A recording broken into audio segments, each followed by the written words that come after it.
The birth control pill essentially allowed females for the first time in evolutionary history to gain voluntary control over the reproductive function. And a tremendous amount of political upheaval followed in the aftermath of that. And, people who are engaged in that political upheaval like to think about it as causal, because they like to think that their efforts, say, on agitating in favor of women's equal rights, it was actually the causal factor that produced the sociological transformation. But I think the evidence for that is extraordinarily weak, given the unbelievable magnitude of the birth control pill. So, with the birth control pill, women become more like men, much more like men. And also, it seems to be the case that women on the birth control pill don't like masculine men as much. And women, too, are trying to experiment with their new mode of being. It's like, well, now they're not destined at an early age to transform themselves into mothers, or to allow themselves to be transformed by nature into mothers, even though it's possible that they might be much happier if that happened.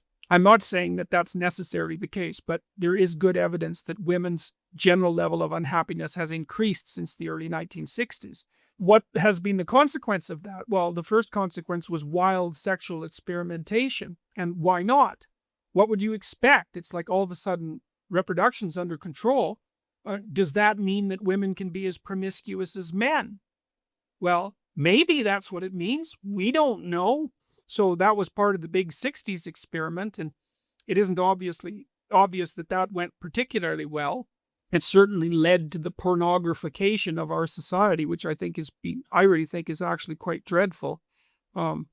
Maybe that's my innate prudishness, but I don't know. It seems to me that pornography demeans the participants as well as the viewers. There's something second-rate and furtive about it. So, don't underestimate the significance of the birth control pill. It's like the hydrogen bomb or the computer chip. It's a world revolutionary technology. But the point is that you just cannot ignore the massive consequences of a biological revolution like that, and to make any other factor causal when you're trying to understand the political movements, especially in the last, say, 40 years, you're putting the cart before the horse. Now, it's reasonable to point out that the pill wouldn't have been accepted as a technology if certain political changes with regards to the emancipation of women hadn't already been in place, right? No one would have even been allowed to do something like investigate contraception. So you can't separate the biological from the political entirely, but it's still very useful to organizing your thinking to realize just how profound a revolution that was. Like, here's an example, a subtle example. So, if you track women through their ovulation cycle and you show them a picture of a man, the same man, and you do nothing but vary his jaw width, when they're ovulating, the guy with the wider jaw is more attractive, and when they're not ovulating, the farthest away from that, the guy with the thinner jaw is more attractive, and that's associated with testosterone levels. And so women who are fertile like more masculine men, and basically if you're on the pill, then you're never in that ovulation phase.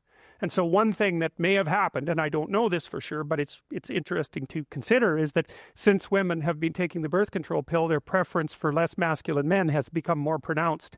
And that could easily be one of the things that's fueling at least some of the tension that's existed and exists now politically between men and women.